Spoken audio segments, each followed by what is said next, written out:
Never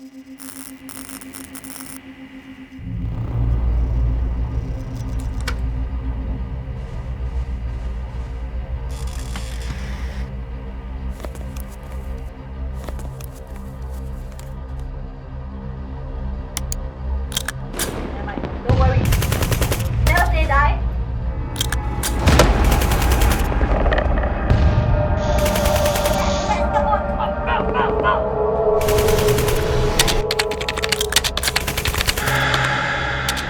Yeah, I told you I wanted a great one. Go, wait, no!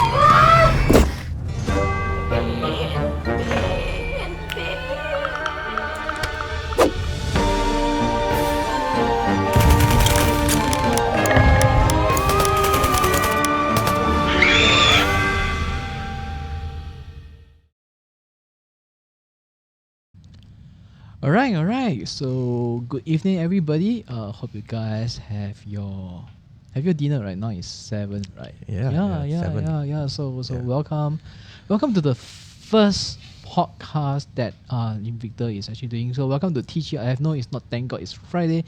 It's the gamers industry focus, and we are very lucky that we have Dennis from SCOGA to join us for our first podcast. Thank you for having me. Yeah, it's our honor. So let's go and look at some of the comments.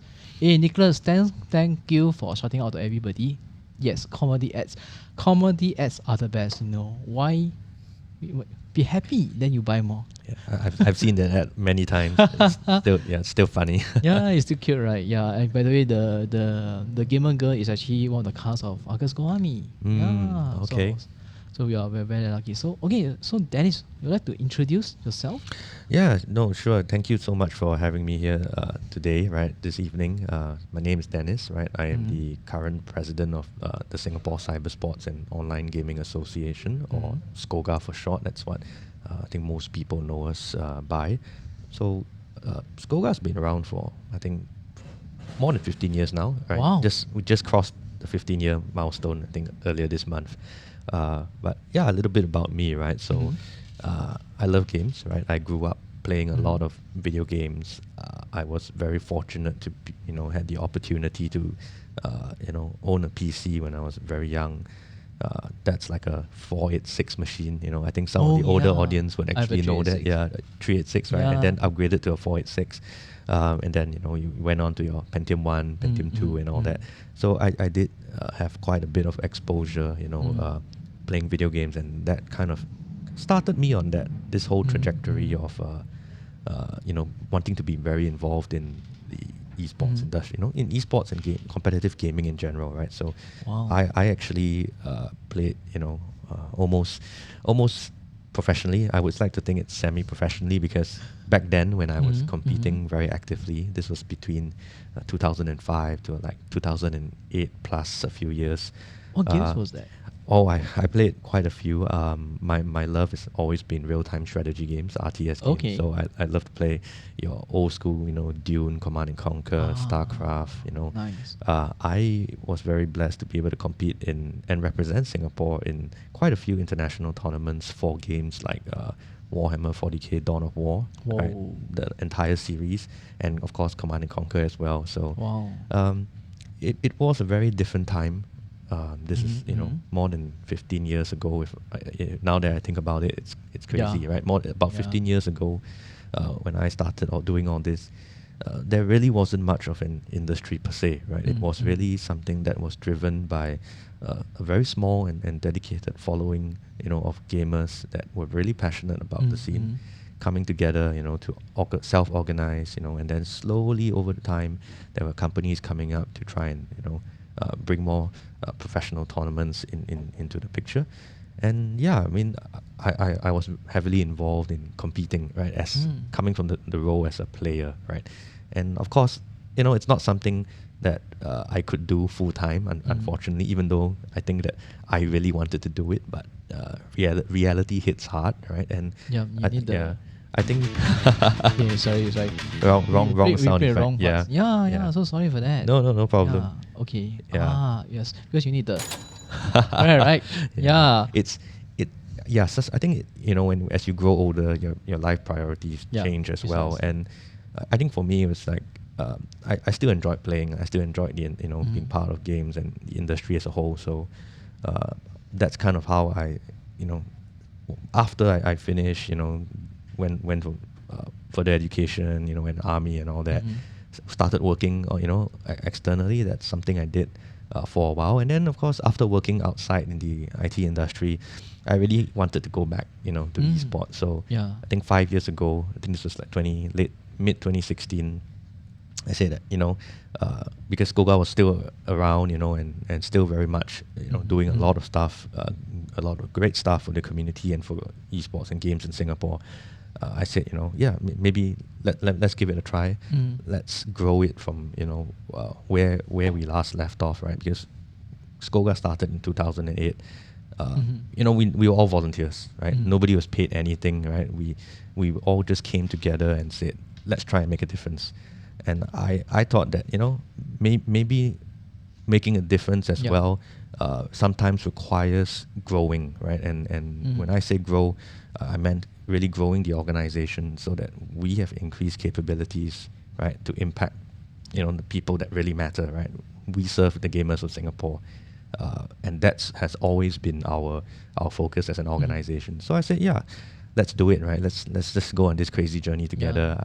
Go big or go home, right? Yeah, go big or go home, right? And I think it really set the tone. When I first joined full time, back then it was just two people. It was just myself and my ex-colleague, right? That we really were doing everything, right? Trying to pull resources together, talk to sponsors, pull off major and big events. We had great partners, right? And this is something that really underscores my belief that, if you want to achieve big things, you have to do it together, right? It's never an individual effort. Correct. It requires, constant work together with people that are aligned, that they see the same vision and have the same beliefs as you. And you can get somewhere, right? We got somewhere. For compared to if I look back in 2008 and how we look like today, it's crazy, right? I mean, sometimes I'm even I'm overwhelmed, right, with at how far we've come, and it's just not my effort alone, right? Yeah. I have a team. great team, Yeah. right? Without them, none of this is possible. I have great advisors, partners. They come together. They help us. Precisely. They help sharpen our focus, and I know now it's a very different period, but still sticking true to our core, right, which is to serve gamers. That's what we essentially do. So that's a short history about me and what I do, right? So All right. yeah. So let's take a look at some of the comments. So the good thing about doing live, you must take a look at some of the comments. Got a few And people talking. Yeah. Yeah. So Nicholas Tan said hi. So, Yeah. hi, man. Okay. So then after that, Maybe we got questions, right? I'm not let's sure, say hi to everybody. Hi, Yeah. Michael. Then hi, Ying Long. Right. Then Nicholas is very nice. He's calling all the friends. Oh. Yeah.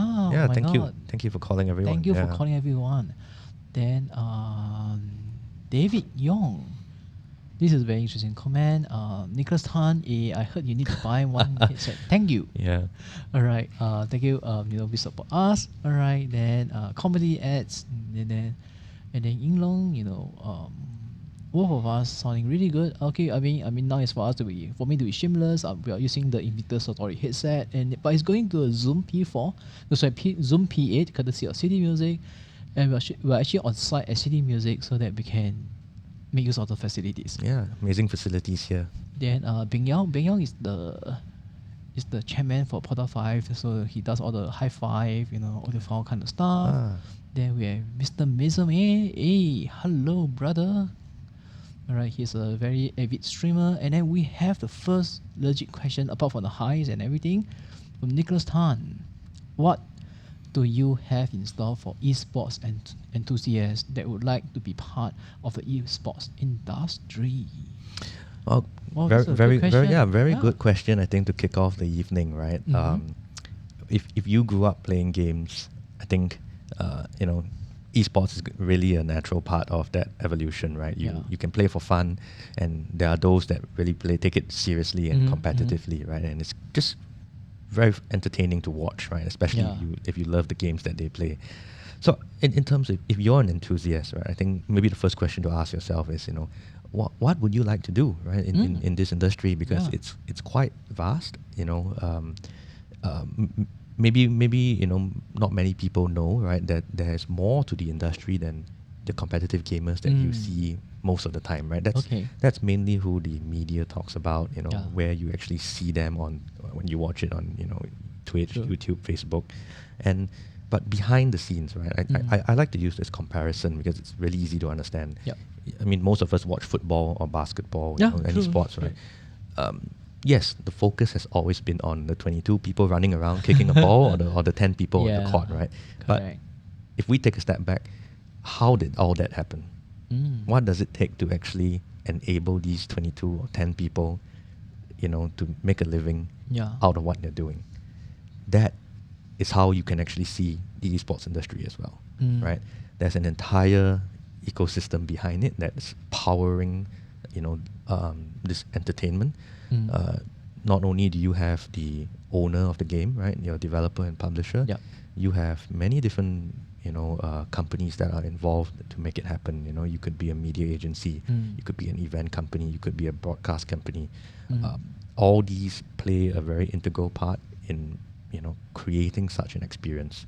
So it really depends where you would like to start, Nicholas. I mean, it could really be if you are interested in, for example, learning about live streaming, right? Because that's a huge part right now, content creation, live streaming. We as SKOGA, we do have programs. In fact, we have programs with a program with ITE College Central, right? Nice. Where you can actually take a certificate, right? Wow. Use Skills Future, go pay for it.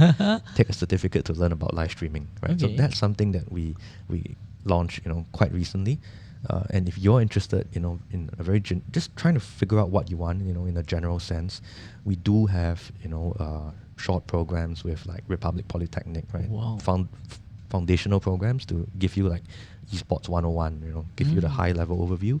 And there's even a specialist diploma, right, that Republic Polytechnic has.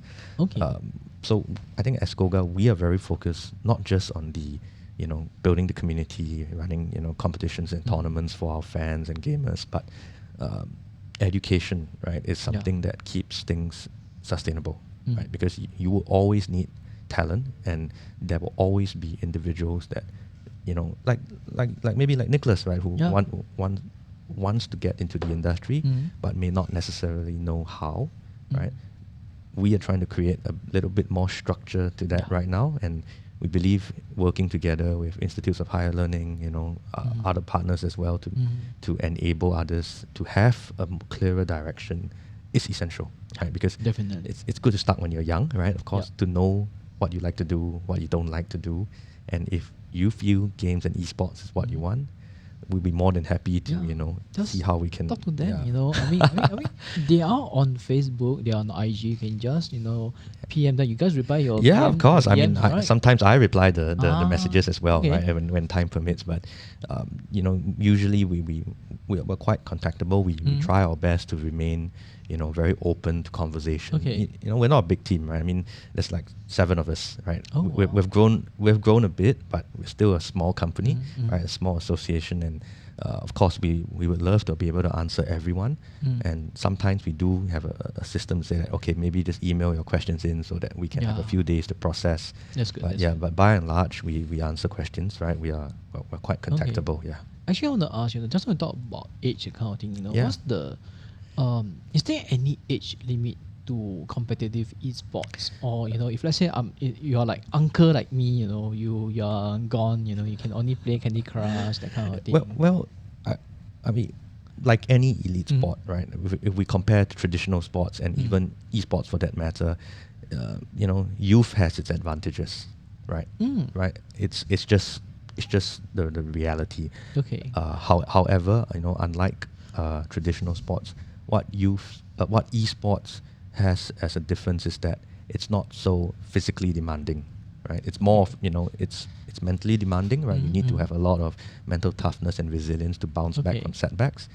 And I personally think that, in the future, right? 5 years, 10 years, nobody knows, but you will see a slightly older audience, right? That's moving into esports as well. And yes, perhaps there will be something competitive for them, right? It's something that they could do, in their free time, to compete as well. But if we're talking about at least today at the top level, yeah, it's mainly people who are really in their 20s. But we do see some, moving into their, 30s, early 30s as well, and still competing and still doing pretty well, right? And I think that's, the industry is so young. It's still, compared to sports. Sports has what, hundreds of years of history, right? Precisely. When we didn't even have computers and all that, people were already playing sports, right? And esports is only something that really has gotten mainstream attention in the last 5 to 8 years. So we have a lot more runway to grow and to develop, right? So that's really something that we all should keep our eye on, right? And be very open to change, because today it's a mouse, a keyboard, a computer, or mobile phone, or even console.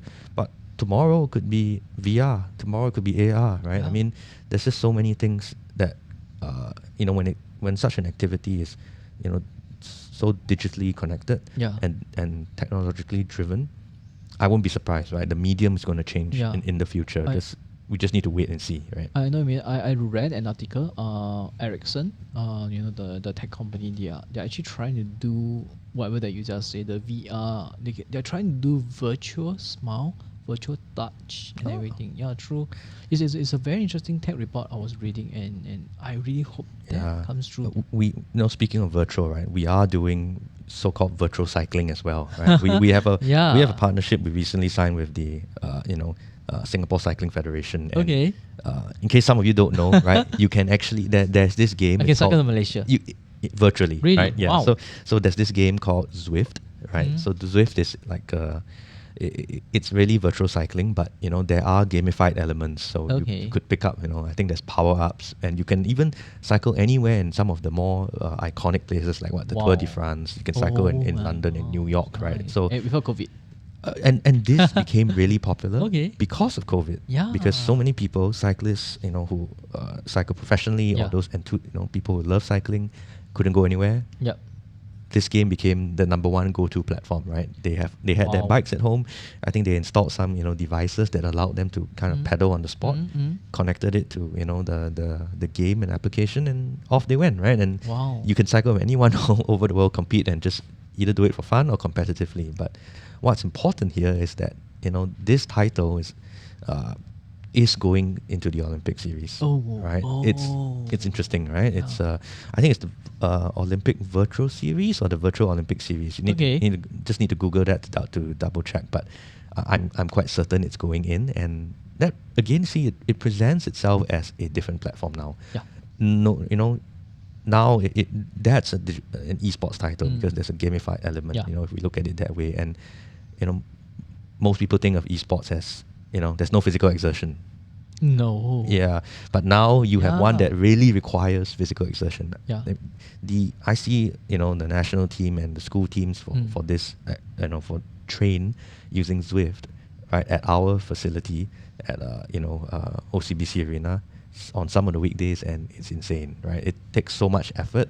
And there's even team strategies because you can cycle as a team. Right? And that there are, I'm not familiar with all these things yet. I hope to be sooner or later, but you have to cycle as a team, build enough speed and then be able to overtake, so it's really, and there's a lot of strategy. It's what people do in real life, right? In reality, there is competitive cycling as well, and you can do it as a team. Yeah, right? So the world is changing, man, and don't be surprised if you see a different medium in the future, right? Cycling is just really just the starting point. Yeah, that's the tip of the iceberg. Correct. I can't wait for we talk a lot about 5G. Everyone talks about 5G, right? Yeah. So let's see what content is going to be created because of that. It doesn't necessarily have to be tied to a phone or even a PC anymore. It could be something else, right? Exactly. So I think we remain very open, and trying to gaze into the future every now and then. And it's just exciting to know that, wow, this is, something that, who knows, right? Maybe in the future there's an activity that even slightly older people like us can just play, because it will use maybe more of our brain processing power than physical processing power. But that's I don't know if that's wishful thinking, but maybe that will happen one day. Yeah, that'd be quite cool. Okay, let's think.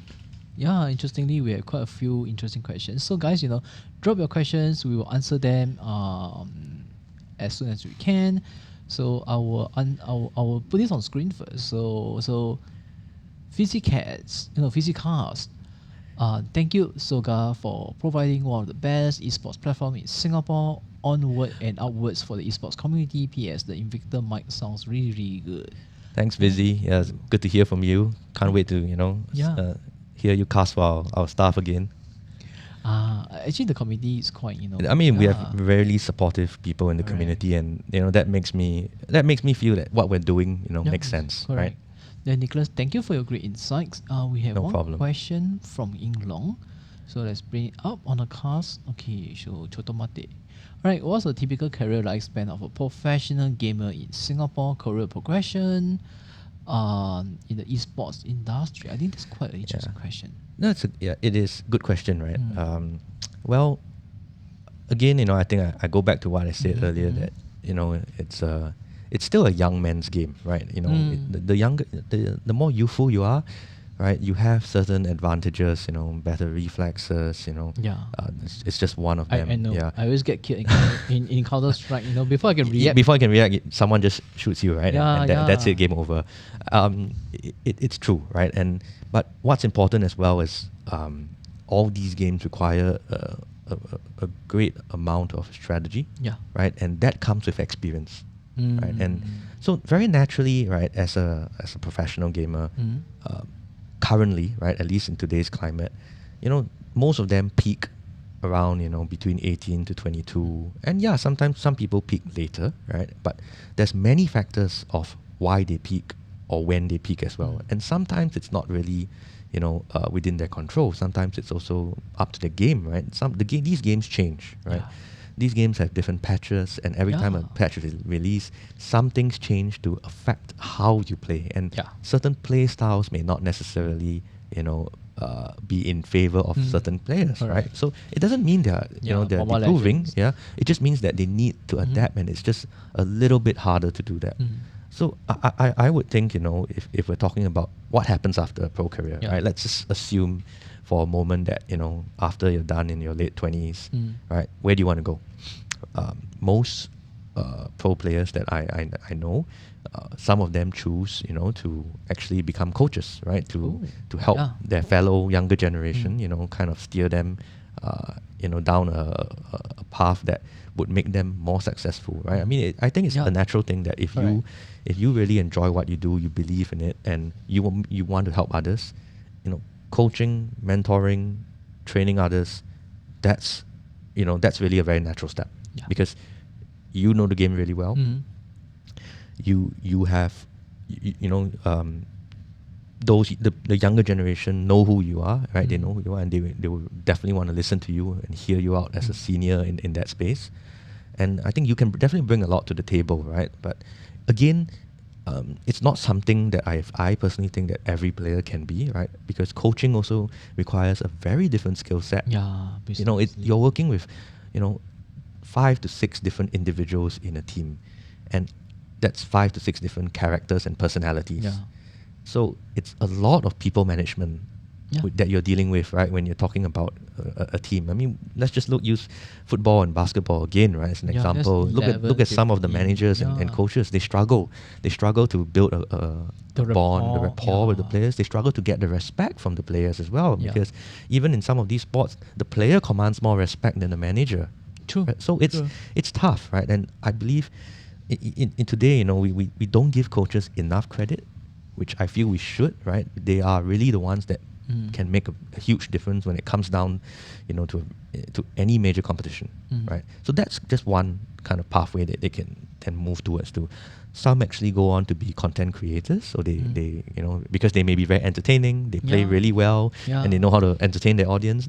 Great, go on YouTube, go on Twitch or wherever, and they get they can sustain themselves because these platforms offer contracts for you to stream content, right? And that makes sense, right? So that's just, at least for now, what I think most people I know they do, right? That progression. But because the industry is so young, there's still a lot of people in it, and they haven't exactly left professional gaming per se.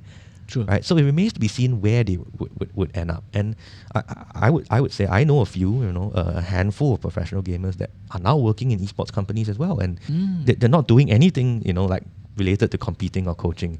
In fact, they are enabling these tournaments from behind the scenes. They are running, maybe they're doing business development, some are doing, many, like for example, we have, an ex-professional gamer that's also, part of SCOGA, and he's, running, helping run our esports academy too. So it's, so they, it's a completely different field, but I think if anything, I think gamers deserve a lot of credit, right? We're very resourceful, very adaptable, willing to learn, and these are extremely important traits when it comes to moving into the so-called real world to work, right? Not that gaming isn't a real thing anymore, but I think most people still don't have a full idea, right, of what it takes to be part of that industry. Because if we compare ourselves to the traditional sports industry, I dare say that for every role they have, there's almost one that's mirrored in esports. Yeah, perhaps maybe just a slightly different function, but it exists, right? Because in fact we have more roles because we are so digitally driven, we're tech driven. Yeah, right. Precisely. So it's I like to use sports as a comparison because there's so much we can learn from sports, right? And I think that's what esports can benefit from. And at the same time, not just learning the good stuff, but learning about things that, maybe we shouldn't do because it doesn't suit esports, right? So it's always a balance, right? It doesn't have to be this or that. Right? We always believe in looking at both sides and saying, okay, what makes the most sense for people? Let's go with that, give it a shot, right? And see what works. So I hope that kind of answers the question, in terms of progression, right? So many things to do still, right? Yeah. Right, so we have another interesting question. Let's see.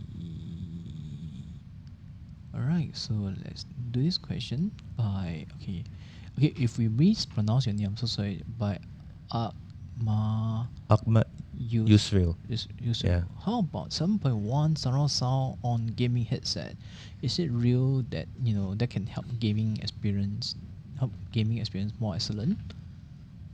What's your take on that? I mean, this is a good question. This is a tech question. It's good, right? I mean, that's also your department, tech, right? But I mean, okay. The short answer for me is these are great. I've never, to be very honest, I've never sounded better over headsets in my life. Oh, really? Because usually when I do my Zoom calls, meetings, and all that, it's weird to hear your voice sometimes, right? You feel very, that's how I sound like. I didn't think I sound like that, and but these make me sound pretty decent, right? Unlike, I use just normal earbuds or whatever stuff I have that I still keep, from old days that, and just use. These are great, right? And I'm pretty sure that if you're talking about surround sound, in gaming, you definitely need to know where you're, if you're playing a first-person shooter, you definitely need to know if anyone's sneaking up on you. And if this can actually tell, then for sure, right? That's a no-brainer that you need something like that. Well, I mean, from our side, we did actually include spatial awareness inside our product design so that you can hear better without the need of having 7.1. I mean, recently we were talking to some of the big boys in sound design, and to be honest, having a pseudo 7.1, because this is actually a stereo kind of concept. There's two drivers left and right. I mean, to get a true 7.1, actually you need 7 speakers and 1 subwoofer. Wow. Yeah, you can't. I mean, you can squeeze things inside here, but it won't be that real experience. So what we did, we try to increase the spread as much as we can, so that even without any additional possessing it. Yeah. You still get a good stereo spread. Yeah. You don't get killed by sneaky enemies. No, kind of thing. these are they sound really Yeah. good, right? I can't wait to test them, in maybe some of the first person shooters when in my free time and see if I can really hear someone sneaking up behind me, right? So yeah, definitely get good headsets. Okay, so guys, just give it a try. I mean, try some of the headsets in the market and see whether it helps you in your gaming, man. I mean, that'll be something cool. So we have another very interesting question, from Marlian. So Marlian, sorry, if I mispronounce your name, do not use a knife and snake on me and kill me. All right. So how has COVID affected the gaming community and esports in general? It's very nice question. Yeah. Very good. Very relatable question, right? COVID has affected everyone, right? And I feel for so many industries, especially people who may have lost their jobs because of COVID, and so many things are still happening throughout the world. In Singapore, I think if it's anything, right, for at least for the gaming community, I'm glad it's remained strong, right? I think it's also because we are now more at home more often, right? True. And I always say this, right? Games is kind of like a recession-proof industry, right? There's always going to be people playing games, right? And if there's ever a recession or a pandemic in this case, it actually works to the benefit of the games industry, right? Because more people are playing, more people are staying at home to watch, and it's proven by stats, right? If we just look, at some of the statistics in 2020 and 2021, everything is on the rise when viewership, game downloads, purchasing, right? So it definitely has had a positive impact on our community because more of you are playing, right? More of us are playing and staying connected with each other despite not being able to be in the same room. So I think it gives us an outlet, right? Yeah. And I personally know people that, it's tough, right? When you live, in other parts of the world, sometimes you live alone. Games has created that outlet for that human touch, right? Touch and connection. That connection, right? Yeah. And that's very important. We're all human. We need that, right? And I think that's really a great boon, a blessing for us because these games are there, have been there for a while, and now we're starting to realize that it's gotten a lot of mainstream attention, right? Because when the pandemic shut down every single big event, sports event, kind of like one of the only things that could still function was games. Yeah, precisely. So everyone was like, "Oh, I didn't know we could do that still," right? But it's been around for more than 10 years, So I think it's a good thing, right? It's a good thing that I guess it helps open people's eyes and their views that let's take this industry a lot more seriously. So many people are in there. Everyone who is very young right now, they are growing up with technology. They're growing up with games as if it's just like very natural. It's like breathing air to them. As they advance in their years, in schools, you're going to be surrounded by people who game, and you're naturally going to be Precisely. involved in one form or another, whether you like it or not, right? I mean, that's a separate thing, but just by thinking about it in that way, it's become almost like this is a common platform already, right? Language barriers aside, of course, but it's now a common platform for entertainment. So I agree. I hope that answers your question, right? I think it's a good thing for the community, and it's allowed us more room for growth because now there's so much more mainstream attention. Yeah, even my mom play games now. Like last time, my mom used to, boy, you don't play so much, right? Yeah. It's can you help me, clear the stage, that kind of thing. It's really changing. I mean, technology has moved so fast. Grandmothers are swapping, their phones and kind of thing. They want iPhones or the latest Samsung, that kind of thing. It's changing. Correct. All right, so we have some interesting questions. So hi Yves, you're watching from Philippines. Hello. Philippines has a lot of fantastic gamers also. Great community there. It's very insane. So after that, so Nicholas have another comment. Thank you, Nicholas. To be honest, you guys sound like radio DJ. No, he sound like radio No DJ. lah. I sound. He has a better voice than mine. I'm surprised. Thank you. I never scare you away. You know, his voice is the one that's holding you guys. David, I might consider buying now. Need to hear enemy clear. Okay, I have some friends who had the headsets and they curse and swear at me because they one went back to gaming, like another one, Brian from Go Flies who does customized PC in Malaysia. He wasn't working for 1 month because of his gaming. I was Yeah. like, wow, thank you for that. Yeah. Okay. So, Podcast, what is your take on blockchain gaming that is up and coming? I had a feeling this question would be asked sooner or me later, too. right? Yeah. I mean, there's just so much happening right now In the NFT and blockchain. in this Yeah. space, right? You know, I think blockchain is a huge industry on Yeah. its own. It's only just started, right? Mm-hmm. There's countless possibilities. Likewise for NFTs, you know, and yes, there are a lot of games now that are being created, right? Mm-hmm. You know, for that purpose, right? I think there's this whole play to earn movement going on.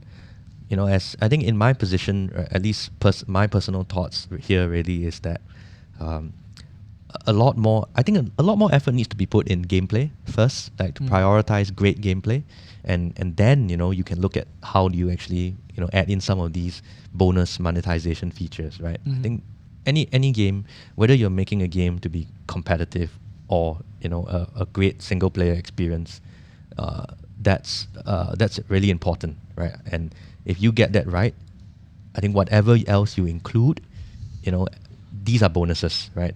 Whether it's bonus for your community because they love it and they'll buy it, or it's bonus for the company because through that they earn more money, right? From the publisher developer standpoint. True. So yes, I think it could potentially be, you know, you see a lot more of these games in the future.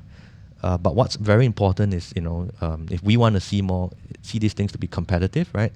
I think a lot more needs to be worked on first for the gameplay side of the house, right? And again, there's just so many of these NFT things running and flying around. And I'll be very honest, right? I'm no guru, right? I just read what's on the news as well. It's not something that I have really had time to look into in depth. But it's exciting, right? I talk to people who play, right? And they tell me what the game entails, what did they do, right? And yeah, I can see why people are playing it, right? Whether it's, you know, some of them really take it seriously because there's a financial gain there. So very naturally, they would do it because it kind of like, you know, I might as well have some fun and make some money in that process, precisely. right? So I think that's fair and you know, makes sense. So a lot more work needs to be done first. I think Fizzy, it's not something that's going to go mainstream like immediately, but there's so many people pushing it right now, and the more people that push, right, it becomes a bigger, a lot quicker, and you know, more stable in that sense. All right, we have another interesting comment. The Satori power, my KD ratio also improved. Wow, you have a good testimony here again. So that's quite cool. Then we have another question, Marlion. What was it like working with the Singapore Police Force Delta League? Wow, you really follow our stuff. Tournaments on the way. Yeah, the Delta League was quite an It was, right. I think with great partners, you know, with the Singapore Police Force, National Crime Prevention Council. They, you know, I think they see the future, right. They know that the demographic that they're targeting, right, the youths that they're trying to influence positively, they are all digital natives, and they are all in games, right. Yeah. And there is this huge, you know, movement of even crimes are now starting to happen a lot more frequently in cyberspace. Yeah, a lot of scams. So it's very natural, right? Okay, you know, they need to be there, right, to have a positive impact and influence on young and impressionable minds. So it's an amazing experience, you know, putting this event together. We have over 700, you know, 13 to 17-year-olds that take part every season, June and December. You know, fingers crossed this year, you know, we'll see a lot more action for that. I can't say much, right, because it's still something that's in discussion. But looking forward to more seasons, where we can see, some of this to me is another platform for young talent Yeah. to emerge, because Precisely. this gives them a chance to compete Yep. and get seen by way more people than they would normally have. So so this year, I mean, Delta League, definitely something we hope to do again, but we do have other things happening, right? If you follow us on social media, right, we have a regular tournament series every month, called Winner Takes All. We are definitely running, our annual campus tournaments, right? Campus Legends. We put in so much effort in this brand, building it up from, since 2019. This is our 4th season. Really looking to, make a huge impact again, and constantly just grow its following, as a platform for, students who would like to explore a career, and to compete, platform to be seen, right? And I think that's really important for gamers in Singapore. And I think not just that, right? A lot of these platforms behind the scenes, we actually run a lot of our, Esports Academy training programs where we give our trainees authentic hands-on experience to help co-produce, co-run these events. You're never going to get that kind of experience anywhere else, right? So stay tuned for more, right? I think social media is always the best place to know what's up, what's next for SCOGA, right? Okay. Yeah. Actually, guys, I will put your question on, but I just want to ask one question. Yeah. So I mean, there's a lot of tournaments that you guys organize, but what's the favorite game that you guys always like? Okay. My favorite game is definitely, nobody plays it. Nobody plays that genre anymore, right? What games that most people play, right? I have to say, based on our statistics, right? Sign up rates and all that. I think Mobile Legends is still a clear favorite, right? Amongst 13-year-olds all the way up to like 19, 20-year-olds. Okay. But don't be surprised. There are PC games as well, right? That are extremely popular. You have, Valorant, a first-person shooter, and even older titles like Dota 2, CS, and League of Legends. They have a very strong following, but it's made up of people who are much older as well, right? Because people, our age who were playing those games growing up are still playing it today. Yeah. Right? Because they love it. Because it's refreshing gameplay, right? Yeah. Things change, new characters. Yeah. And New ways to die. New ways to die, yes. New ways to die, sad deaths. But so if I would say number one, at least for now, it's still ML, right? And that's just, if you look at our landscape, you look at all the different tournaments we run, ML is there, right? Wow. It's always in demand, right? People want to see it, and I'm glad, right? I mean, it's a great title, right? We work, we're very thankful for the support from the developer as well, that they have provided us, and ultimately, at the end of the day, it's really for the gamers, right? All these things, Okay, so let me grab some of the interesting questions that we have. All right, Tao. Yeah, how to be an influencer leader in esports like you? Please, I'm not very influential. I think if anything, I always tell my team, right, the best work always goes unnoticed, right, and people are actually benefiting from it, right? If we wanted to be, getting famous, and have a huge following and all that, not that it isn't good. I think that's great as well. It does help. Then maybe the work at SCOGA might not necessarily be for you, because a lot of the things we do, it's all behind the scenes, yeah. right? You don't always see us front and center everywhere. What it takes to put together some of these amazing events that we have been blessed to be part of. It's countless hours of blood, sweat, and tears, right? From not just myself, but my team, our partners that are involved, and it's just. If you want to make a difference, you don't have to be influential. You just have to be, looking at where are the gaps, right?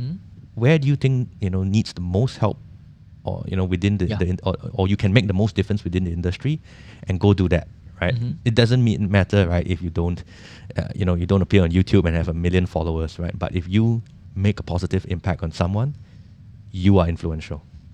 True. Yeah. So you guys work harder. Yeah. Do your best.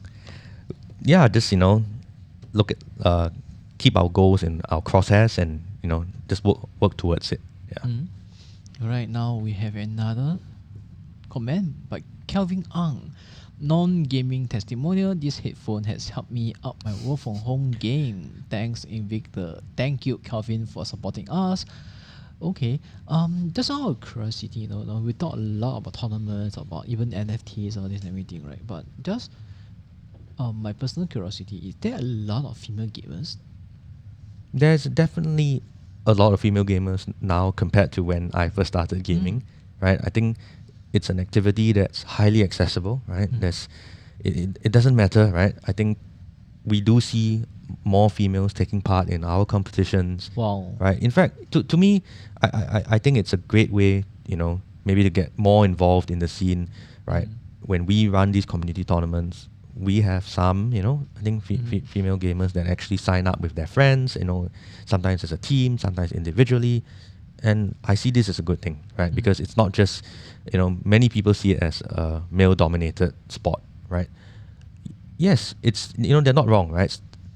Statistically, there's still more males that play, but that gap is closing, right? Yeah. And yeah, maybe it could really close really fast, right? Because, for example, when we talk about more casual games, right? You're talking about your RPGs, mobile phone games, like, you will see a lot of females that actually play.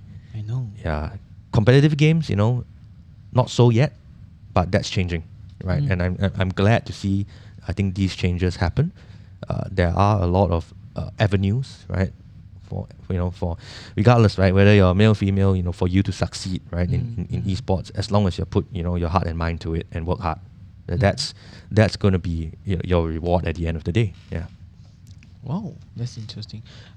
So let me find more questions to ask our dear friend over here.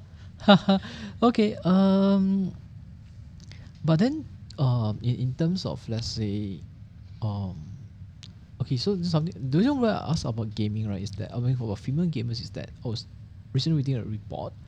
There are like 45% female gamers in the market right now, as compared to last time. So Well, that's a huge difference compared to when I last heard. Yeah. When that number was like, 20% ish. But this was some time ago, right? I mean, I haven't seen the latest, but if you're telling me it's 45, then yeah, it's true, right? It's slowly equalizing in a sense where, it doesn't matter anymore, right? To me, I think it's a skill. It's a skill, matters, right? It's what you make of your experience, Yeah. right, in this space. Sooner or later, you're always going to have some activities that are, more popular, for the guys, for the girls. But by and large, this industry is very welcoming, for both genders, right? To be able to compete, on equal footing sometimes even, right? So obviously more work needs to be done, it's not, but I feel that this is something the industry is already pushing for, right? There are organizers, there are, brands that are really doing a lot, for women in gaming, right? I think that's great. And yeah, sooner or later that I think that gender gap's going to just close completely, and we're just going to be, very like any other industry, right? We're just going to carry on as per normal. This is an activity not just for the boys, not just for the girls, but for everyone, right? Doesn't matter. That's fair play. Yeah. If you got the skills, you've got the skills. Go far, right? And if you can't, that's fine, because there's so many other things you can do. True. Another question that I like to ask, there's a lot of actual reports about how gaming is unhealthy, this and that. How do you, get gamers to be healthier, that kind of thing? That's a very tough question, right? But something that SCOGA, and even in my personal capacity, that we are always asked because of our work that we do with, schools. We work very closely with secondary schools as well as some social service agencies as well. And yes, like any activity, there's always going to be a negative side to certain things, right? Anything in excess is not good, right? And, games included. So when you talk about, healthy gaming, when you talk about all these things about, when you see these reports about game addiction and all that, these things do happen, right? And it's not something we shy away from. In fact, we try our best to work with stakeholders who are trying to help others, to do more, right? So we are also playing that part, right, as an organization, but it's not easy, right? I think the best way to tackle this is at the starting point, before they even fall into this area, right? Okay. And that Okay. and that itself requires it's not impossible to achieve. In fact, I think it's easier to, prevention is better than cure, and it's True, and it's true. and it's easier to tackle it before it even happens, and that requires effort and participation from everyone, right? When I say everyone, I mean not just the individual, but the family, right? Educators, mentors, and even the community or organizations to be more responsible, when it comes to how youths consume, their games, right? The content out there. Yeah. So, education, that's a big part of what we do to help raise awareness to the youths, to their parents, to teachers, so that everyone has a much better understanding of what these games are. Are they actually suited for that age group? Should they be playing it at that young age, right? These are questions that parents need to ask themselves. Yeah. And, it's not necessarily something that they will know right off the bat. It takes time, right? Because sometimes we don't think twice, right? Oh, looks Yeah. fun, go and It's play. fun, just try, yeah, but right? it may Yeah. not even be age appropriate. True. That's one thing that we have to be very mindful of. And when it comes to managing time, when you're young, you don't have a good sense of time management, right? Yeah. And that's where your parents have to play an important part to, kind of like guide you correctly, right? To me, it's okay to play, right? Because everyone is doing it, and it's not something you can completely shy away from, right? It's how much time you set aside for other responsibilities in your life as well, right? Again, all this it's easier said than done, right? Yeah. We have encountered Exactly. many difficult and challenging cases that are complex.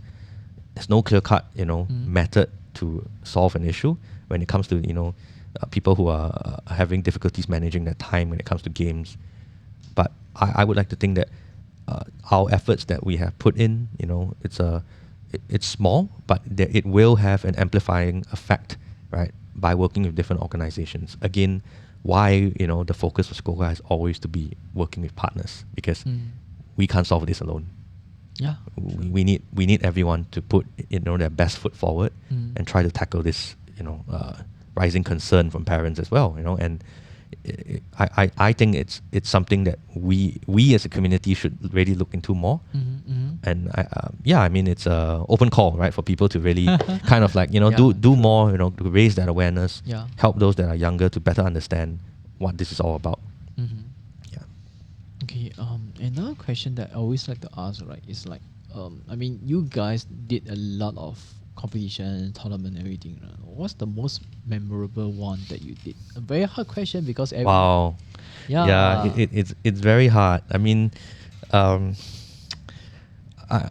I've been involved in so many, and each one, it's always a learning experience. And for me, I won't say I have a favorite, right? But if I would say most memorable, right? This would be in 2019, before COVID. Our flagship event back then, Campus Game Fest. For the first time ever, we did the event in the Singapore Indoor Stadium. Oh my. Yeah, God. so it was huge. Yeah. I didn't even know how we did it, to be very honest. Now that I think back, every time, I have my colleagues who are still with me till today, who helped run this event, right? We don't even, sometimes we ask ourselves, what in the world did we do to make it happen, right? And of course, there are nightmares. Yeah. There's always going to be trouble. There's going to be Definitely. issues, but that really helped me realize that there's just so many people who are willing to come forward to help the community. That's a huge and integral part of games and esports. Without the community, there's nothing. You don't have people to play the game. You don't have people to attend these things. Yeah. And I think we need to definitely do more, right? So the more good you do for them, you're going to naturally grow, Yeah. right? And that helps the community grow as well, because you allow more people to participate, not just compete, but even come in a more casual setting as well. So yeah, I would say that's the most memorable, right? Event that I've ever done. It's not gonna. Sometimes I still look back, use that as reference to like, what else can we do to to create something better than what we last did. I mean, yeah, it's a shame that because of COVID we can't do these things anymore.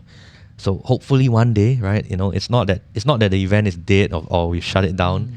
It's just, you know, COVID has always proven to be a real struggle against right now, and I really hope for the day, you know, when we can confidently go to social media and say Campus Game Fest is back, you know, bigger than ever. Yeah. This is where it's going to happen. You know, so many different game titles. Come on down, 2-3 days of fun. Yeah, that's something I hope to do, right? Not sure when or even within my time, you know, in SCOGA, but fingers crossed, you know, things will get better, not just for you know, for games and esports, but for all industries, right? You know, because of COVID. Yeah. I think it would, because I mean, quite a lot of countries are actually gradually opening up. You know, They are. no more restrictions, that kind of thing. I think that's possible. Yeah. Hopefully, you know, it'll be Singapore's turn sooner rather than later. Yeah, you know, I mean, one thing that actually got me very interested in gaming, I was watching, you know, a drama from, actually not a drama, it's more like it started with a novel, then became a manga, yeah, then became a cartoon, then became a drama, 全职高手, the King. Oh, yes. I recently watched that. Yeah, I was asked to watch it as well. Yeah, pretty good. I mean, I was like, wow, yeah, quite interesting the way they told the story and all. But yeah, it really make it like, you know, like gaming has become the standard, like Man U versus Liverpool kind of thing, the rivalry. I kind of imagine like, wow, what would it be like to live in that kind of world where, wow, games is really like part and parcel of everybody's lives. You know, like you go on the streets, you're so famous, people will mob you, you know, because you're a famous gamer. And McDonald's will endorse you. Yeah. So it's quite insane. It's insane, right? And I mean, before this, you know, I think I was before we started the podcast, I was also joking, right? I've been asked by some, you know, several producers before, you know, in the media industry that, you know, what do you think it would be like to create something like a 全职高手? But you know, in this part of the world, I say, yeah, man, if you have the money and all that, I love to see that. I would watch it for sure, right? It sounds fun, right? Whether it's a reality TV series or it's just actors, you know, but yeah, I mean, I think there was a Thai movie that was released some time ago that also it was about this mom that also went competitive. Oh, yeah, yes, I can't remember the name, but I didn't. I remember that. Yeah, I saw it in the cinema trailer. I said, wow, this is cool, but I never got to watch it.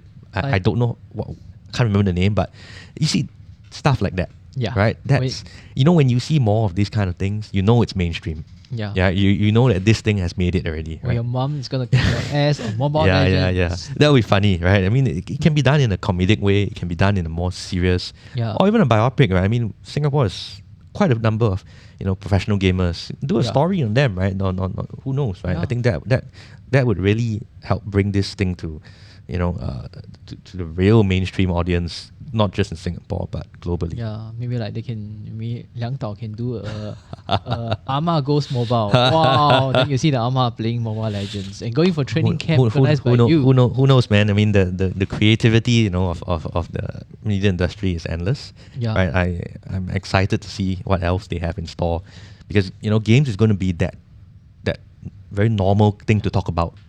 It's like talking about football, right? You go coffee shop. In the past, you know, uncles, adults, they're talking about World Cup, English Premier League, La Liga. Maybe today or a few years' time, you would see, you know, adults. Yeah. Do you see the competitive mobile Do you see that competition? Do you see that move? You know, because it's normal. It's become normal like, anymore. Yeah, it's become the you know, that level of like, yeah, we all play it. I'm going to watch it. I'm not great, but I like to watch entertainment, entertaining matches. And we're going to find an outlet to talk about it, right? Yeah. Sometimes it can be, you know, over our WhatsApp, Telegram, or it could even be in person, right? In the future, coffee shop style. Yeah, I mean, why not? I mean, if you can talk about 22 guys chasing the ball, you can talk about 10 guys playing to get a flag.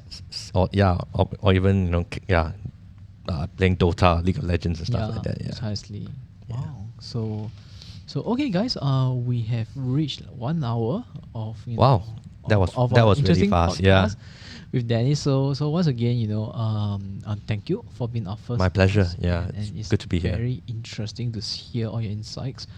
And once again, you know, everybody that's watching this, you know, please be in good health. Please stay safe. You know, wherever which part of the world you are, you know, stay safe. Wash your hands, wear the mask and everything, and tune in to And you Yeah, just follow us on social Yeah, media, right? correct, And correct. stay tuned for more exciting, announcements in the gaming space, right? Precisely. We have a lot in store this Yeah. year. And yeah, definitely looking forward to everyone's support. So Yeah, man. thank you so much for tuning in. Yeah, thank you so much for joining. So Yeah. once again, my name is Jinfu. Jinfu. Never mind. Just call me JF. Just call me Jeff. I'm from Team IINVICTOR, and then here, This is Dennis from SCOGA. All right. Thank you. Stay safe, guys. Yeah. See you.